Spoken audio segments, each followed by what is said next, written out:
உள்ளது. வங்காளத்தில் துர்கா பூஜை மிக பெரும் விழாவாகும்.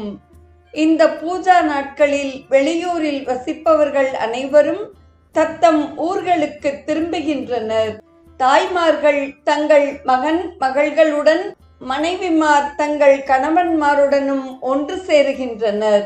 குயவன் விக்கிரகங்களை வடிப்பதிலும், ஓவியர் சித்திரங்களை தீட்டுவதிலும், இசைக்கலைஞன் தனது கருவிகளை திறம்பட மீட்டுவதிலும், வேதியர் மறைநூல்களை வாசிப்பதிலும் தங்கள் திறமைகளை வெளிப்படுத்துகின்றனர்.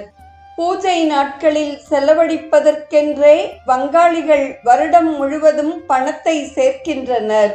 பிராமணர்களுக்கு வஸ்திரங்கள் இலவசமாக வழங்கப்படுகின்றன. தாயின் அன்புடன் துர்க்கையை வங்காளி பெண்கள் வரவேற்று, கடைசி நாளில் கணவன் வீட்டிற்கு செல்லும் தன் மகளுக்கு உரிய சடங்குகளுடன், கண்களில் கண்ணீருடன் அவளது விக்கிரகத்தை அனுப்பி வைக்கின்றனர். தாயிடமிருந்து துர்க்கை விடை பெறுவதை இது காட்டுகிறது. கடவுள் அன்னையாக வழிபடப்படும் மிக பெரிய ஹிந்து விழா துர்கா பூஜையாகும். இறைவனின் தாய் ஸ்வரூபத்தை மிகவும் வலியுறுத்தி பேசும் ஒரே சமயம் ஹிந்து மத